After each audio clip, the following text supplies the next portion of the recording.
আমি 9:30টায় দাঁড়াইছি, এখনো পাম্প পর্যন্ত পৌঁছাতে পারে নাই। গাড়ি আসলো, তেল নামাইলো, হয়তো শুরু করলো, হয়তো 15-20টার পরে তেল পাবো।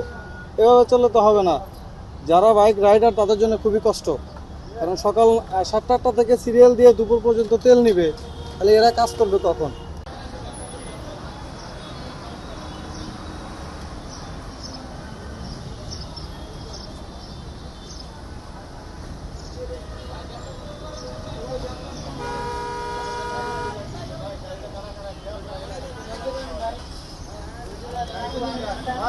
তাহলে দাম বাড়ানোর দরকারই পড়ে নাই, আগের মতোই সিরিয়াল আছে, আগে যেরকম ছিল ওরকমই আছে, একটু কমে নেই।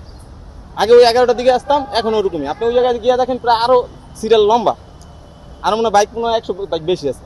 সিন্ডিকেট, সব সিন্ডিকেট। আপনি এই জায়গায় কতক্ষণ দাঁড়ান দেখবেন, ড্রামে দিতেছে, বাইরে বিক্রি করতেছে, গাড়ি থেকে নামায় বোতলে মজুত করতেছে।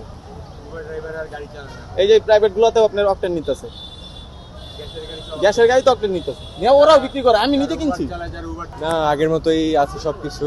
আমি ট্রাস্টে গেছিলাম পরশুদিন, তালুকদারে গেছিলাম, মানে যাওয়ার পথে আমার ট্রান্সপোর্ট ছিল 2টা পাম্প, তালুকদার, সোনার বাংলা, সব সিরিয়াল দেখলাম, সবকিছু আগের মতোই আছে, কোনো পরিবর্তন নাই।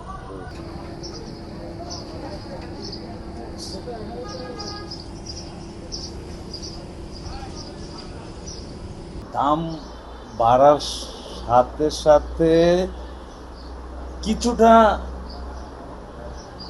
কমছে গাড়ি। আমি লক্ষ্য করতেছি আমাদের আগে যেরকম অনেক সিরিয়াল চলে যেত সেই 4 নম্বর সেক্টর হইতে পর্যন্ত, এখন দেখা গেছে যে 30% গাড়ি কমে গেছে। মোটরসাইকেলের ক্ষেত্রে অনেকটা কমছে, কিন্তু ওই রকম না যে আহামরি কমা। কিন্তু যদি রেশনিং শব্দটা না থাকতো, বিপিসি বা আমাদের মাঝে রেশনিং করে তেল দেওয়া, এই শব্দটা যদি না থাকতো আরো কমে যেত। এখনো রেশনিং করে দেওয়া এই আতঙ্ক মানুষের মাঝে বিরাজ করতেছে, এবং অবৈধ অসাধু ব্যবসায়ীরা এটাকে লুপে নিতেছে। আর যখন রেশনিং থাকবে না, আমার পাম্পে সচরাচর এই গাড়ি বেশি থাকে, কিন্তু এখন একটু বেশি আছে, ওই রেশনিং শব্দ থাকলে আর থাকবে না। আমার মনে হয় যে 10-15 দিন পাম্পে গাড়ি খুঁজে পাওয়াটা মুশকিল হইব, রেশনিং শব্দটা উঠে। এখন জ্বালানি গাড়ি দেখা গেছে যে গাড়ি 50% আছে তেল, সময় আছে, ড্রাইভার আছে, লাইনে বসে থাকো, তেল ফুল করে রাখো। এটাই হচ্ছে তাদের একটা মনস্তাত্ত্বিক সিস্টেম, যে তেল ফুল করে রাখো। কিন্তু রেশনিং থাকলে তো সবসময় তেল পাবে, আর ওই রকম তেল টাকা হইলে আর তেল খালি হইলে তেল যে আনবে, এটাই। আগে যেমন জ্বালানি, আমার হিসাবে দেখতাম আমি প্রথম 1 তারিখ থেকে 7 তারিখ পর্যন্ত আমার প্রচুর তেল চলতো, কারণ জ্বালানি সরকারি বা গভর্নমেন্ট চাকরি করে বা জ্বালানি প্রাইভেট, 1 থেকে 7 তারিখে টাঙ্কি ফুল করতো, সারা মাস চলতো। তখন আবার 29-30 তারিখ থেকে আবার শুরু হইতো। এই টাইমটা আমার তেল ছিল। এখন ওই টাইম না, টাকা আগে তেলে ইনভেস্ট করো, যারা প্রাইভেট কার করে আগে গাড়ির ট্যাঙ্ক ফুল করো।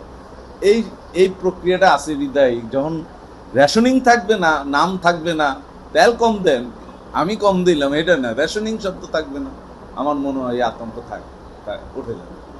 বাত ব্যথা, প্যারালাইসিস কিংবা আর্থ্রাইটিস, আধুনিক ফিজিওথেরাপি ও পুনর্বাসন চিকিৎসায় নির্ভরযোগ্য নাম ডিপিআরসি।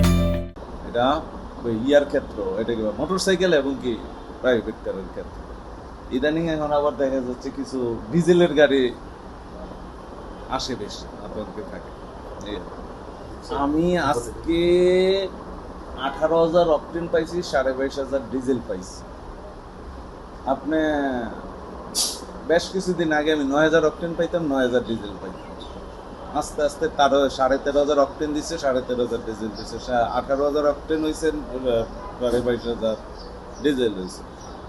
আমাকে দেখা গেছে যে এভাবে বাড়াইতেছে, আবার হয়তো বা আমার চাহিদা মতো আগে যেরকম চলতেছে ওভাবেই তেল দিবে, এটাই স্বাভাবিক তেল দেওয়া। কিন্তু পাবলিকের স্বাভাবিকটা একটু কমে আসবে, রেশনিং শব্দটা উঠে যাবে।